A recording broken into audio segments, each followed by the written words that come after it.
The next big fight that I'm going to review is Virgil Ortiz versus Israel Madrimov. This is for the WBC interim super welterweight title. It's an unbelievable fight. You've got the golden boy of Golden Boy Promotions, Virgil Ortiz, that has got an unblemished record, but coming off a split decision win, a controversial split decision win over Borchuk. A lot of people thought that Borchuk won that fight. And then we've got Israel Madrimov. He's one of my favourite fighters in the ring, but also out the ring in terms of how he prepares with his technical training and also with his strength and conditioning work as well. This is going to be an interesting fight because Madrimov is coming off that defeat to Terence Crawford. Virgil Ortiz is coming off a tough fight with Borchuk. What each fighter are going to take from each fight and how they're going to approach this differently. Now, a key thing for Madrimov in this fight is superior footwork. His footwork is incredible. Whereas like Virgil Ortiz is looking to stand and trade with you in the pocket. Madrimov is going to be having to use his footwork to work in and out of range. His jab has got to be switched on, that jab to the body that he landed so much with previous opponents as well. And a key shot for Madrimov, which is a successful punch for him, is the left hook. So the lead hook stops a lot of fighters or hurt a lot of fighters with this lead hook. And this is a punch Borchuk was landing quite a lot on Virgil Ortiz. Virgil Ortiz threw a lot of jabs in that fight and was really having to keep his right hand tucked in. Reluctant to throw the right hand at times because Borchuk was landing that left hook. So I think that this is a key punch for Madrimov to throw. What's a concerning thing from Madrimov's side is the output of Virgil Ortiz. Now, Virgil Ortiz, in that last fight with Borchuk, threw on average over 62 punches per round, nearly double the amount of what Madrimov throws per round. He averages around about 33 punches per round. What Madrimov was really good at against Crawford was actually reducing his output. Crawford only threw 36 punches per round. And in previous contests, Crawford averaged like over 50, 60, 70 punches per round. So he reduced his output quite significantly to the point where it's probably one of Crawford's lowest punch outputs. And that's because of his constant offsetting of the feet, using the feints, the jab, everything like that. So this is going to be crucial in this fight against Virgil Ortiz. Key shot for Virgil Ortiz was to be working to the body. It was a fight with Borchuk, a lot of work in the pocket, and he threw a lot of power punches to the body. In fact, over 45% of his power punches were landed to the body. So you can see that this is a key punch, a successful punch for Virgil Ortiz. And this actually had a big impact on Borchuk because his last 3 rounds was Borchuk's lowest output because Borchuk just threw over 70, he even peaked at 80 punches per round in this fight. He took the kind of sting out of Borchuk a little bit going into them last 3 rounds, which is crucial when in such a close fight. With Madrimov working in and out of range, working feet, fantastic head movement as well, working to the body is going to be probably Virgil Ortiz's main thing. But I think that it's an incredible fight because you got 2 totally different styles, 2 totally different outputs, but they're 2 very, very talented fighters. So I'm very intrigued to see the outcome of this fight. Now, something that Virgil Ortiz has been doing in preparation for this fight is actually been using a cryotherapy chamber to help boost recovery. Now, we've seen a lot of fighters use this in the past. Floyd Mayweather was using it towards the back end of his career. And what this does, it helps constrict the blood vessels to then help increase blood flow to the muscles and the joints and ligaments to help improve recovery. And when fighters going through an intense training camp, cryotherapy might be a fantastic tool. And there's a lot of fighters that kind of sing from rooftops how good this is for their recovery. And there's been a meta-analysis that shows that cryotherapy is actually beneficial for reducing muscular soreness. So you can see where boxers going through a really intense training camp, why cryotherapy can be useful. However, in this meta-analysis, I saw that this improved muscle soreness, but actually changing biochemistry markers would be contrast therapy. So that's where you swap in between hot and cold environment. So that's what we recommend most boxers to use, using a sauna, using an ice bath, and swapping between the 2 as need for recovery. With cryotherapy chambers, obviously, they're quite expensive to use, and I don't know where the nearest cryotherapy chamber is. These facilities are few and far between. So if you're somebody that is thinking, right, I want to be recovering like Virgil Ortiz in a cryotherapy chamber, using cold water immersion between 8 and 15 degrees for 5 to 10 minutes that could be a fantastic tool to use, but also using contrast therapy. So that's using hot and cold environments, working towards like a hot sauna for 5 minutes, cold plunge for 1 minute, and swapping between the 2, 3 or 4 cycles. And then also you can just do this in the showers. So literally switching shower on to hot for a few minutes, having a cold 30 to 60 seconds, and then going back to hot, and doing that for about 4 or 5 cycles. So if you're looking to recover a little bit better, but you're wanting to do this in a cost-effective way, try contrast, try ice baths at home, cold water immersion, rather than spending too much on cryotherapy. Shakur Stevenson versus Floyd Schofield. Now, Floyd Schofield is relatively unknown, but it's 18-0. This is his big opportunity. This is something that he's been calling for a lot, to fight Shakur Stevenson. Shakur Stevenson is tipped to be the next superstar of American boxing, already a 3-weight world champion. He was supposed to be defending his lightweight title against Joe Cordina in December, but unfortunately, he had tendon issues around the knuckle. You can see in this sparring clip here where he's in absolute pain here. Hopefully he's recovered well. He hasn't fought since July last year. This is been tipped to be a little bit of a routine defense, but if you're fighting somebody that's 18-0 who's been calling you out and wanting this fight, it's still going to be an interesting. This is going to be the fight just before Joseph Parker versus Daniel Dubois. The next fight is a WBC middleweight world title fight between Hamza Shiraz and Carlos Adames. Hamza Shiraz stepping up a few levels to go and take on the WBC middleweight world champion in Carlos Adames.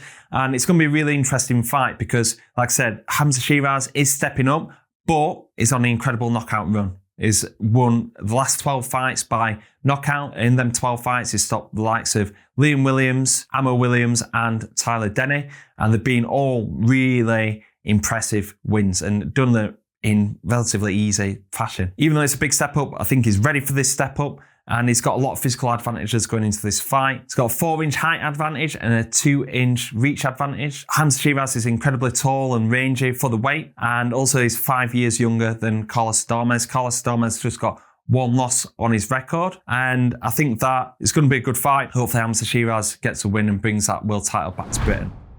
And when talking about Britain, we've got an all-British light heavyweight clash between Joshua Buatsi and Callum Smith. Callum Smith has been there and done it.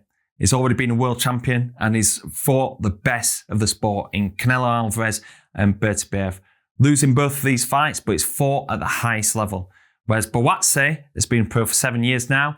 He came out of the 2016 Rio Olympics with the bronze medal and was tipped to be the next world champion coming from Great Britain. He hasn't achieved that yet, but this is going to be one step closer with the WBO light heavyweight interim world title on the line for this. So the experience comes with Callum Smith and the talent and the skill comes with Buatsi. Both talented fighters, but with the experience of Callum Smith, we're looking at kind of that recent form, recent activity levels. Like both fighters could be a little bit more active. We're looking at like what kind of fights and the distance that they went. Like Joshua Buatsi has gone 12 rounds over the last 4 fights. So he's gone the distance. So he's got that match fitness kind of thing. Whereas like Callum Smith hasn't gone the 12-round distance since Canelo Alvarez in 2020. So going into this fight, they're both like quite similar in age, but Callum Smith has been a pro since 2012. Not having them 12-round fights, going in against somebody that is tough and as strong as Buatsi and can go the 12-round distance like Buatsi can. I can see that Buatsi kind of like winning this fight on points. But with Callum Smith, one thing he is a ferocious puncher. He has got that punch power. That's probably why he hasn't got them 12-round distance. And you can see in some fights that Buatsi can be hit. So it's going to be really, really interesting to see how this plays out in the fight. But the light heavyweight division at the minute, especially in Great Britain, is as competitive as it has been in many years. And there's a lot of fighters that are beyond that British level that are just kind of waiting to see what happens with Bertibiev and Bivol, see who's going to be the next world champion at light heavyweight for Great Britain. This is really vital, this fight, for both men's careers. Really intrigued to see how it plays out on February 22nd. One thing that Smith has been doing for this fight, working with top nutritionist Carl Langan Evans, and he's been doing a DEXA scan at John Moores University in Liverpool. And the DEXA scan is probably the most accurate way that you can test body composition, as it tells you body fat, your lean mass, and your bone mineral density. Now, these machines are often only seen in clinical settings, especially in university settings as well. And it's a fantastic tool to use to be able to get that insight to body composition. Now, you're working with a fighter as tall and as lean as Callum Smith. This is really vital to get this data. And we encourage a lot of fighters that are quite big for the weight to get that DEXA scan to let us know more about how they're going to be able to make weight and also fuel their training performance. If you haven't got access to a DEXA scan, the next best thing are skin folds, and that's what we do at Boxing Science. The reason why we do this is because it's more inexpensive to do than to go and use a DEXA scan, and it can tell us a lot about fat-free mass, the amount of body fat that an athlete might need to lose during training camp. So skin folds is the next best thing to DEXA scan, but if you can get access to the DEXA scan like Callum Smith is doing here, that's fantastic, and that's going to give you the accurate data that's needed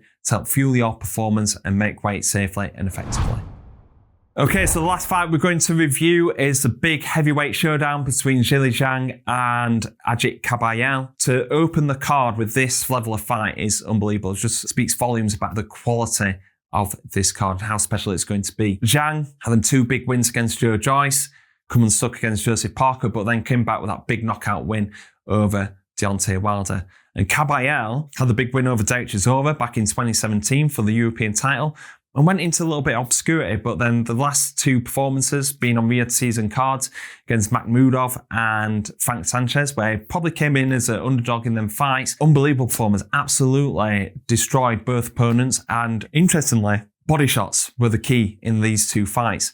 Knocking down and stopping both opponents with body shots 2 times against Frank Sanchez and 3 times against Madrimov. Even though like it's a useful tool to still use at heavyweight, it's more used to like kind of grind down an opponent, but you don't see many heavyweights actually stop with body shots. But Kabayel is an incredible body puncher, and it's not just by luck that is landing these body shots. He's targeting the body and landing to the body at will. This is proved by the stats. Between 46 and 49% of Kabayel's punches are landed to the body. And he's also incredibly efficient with his work as well, as he lands over 48% of his power punches. It's not the biggest of heavyweights, but when you're not as big, you need to be really efficient to get in and out of the pocket and make sure that you're landing them punches in. Like I said, if he's landing them to the body, that can start grinding people down. And when you're working against somebody such as Zhang, that has incredible punching power, but questionable gas tank, you want to be targeting to the body. Now we can see with the previous data that we shared in this video, 69% of Parker's jabs were landed to the body, and he really looked to kind of grind down Zhang. So you can see this with Parker having that success against Zhang, and also Kabayel's success against the other 2 fighters in Frank Sanchez and Madrimov. You can see that Kabayel is going to be really targeting Zhang's body. I'm edging towards Kabayel in this fight, even though he could be an underdog in this fight, because Zhang, with his wins against Joe Joyce, his performance against Hrgovic, his sensational knockout win against Deontay Wilder, is a tough man to break down. He's a tough man to beat, but I think that Kabayel has a win in this one. Okay guys, so that is the end of this video, the ultimate breakdown to the last Crescendo. Probably, well, I'm going to say it's the best boxing fight card that we've ever seen. Can't wait to see it. It's stacked from top to bottom with 50-50 fights, world level and elite level fights. Let me know your fight predictions, especially for the big fights, Bertbeer versus Bivol, the rematch, and Dubois versus Parker. If you like this content, hit the like button to help the exposure of this video. And if you're not a subscriber to our YouTube channel yet, hit the subscribe button so you don't miss out on any future content, and you support the growth of the channel so we can give you even bigger and better content. Thank you very much for watching. Enjoy the fights on February 22nd, and see you on the next video at Boxing Science.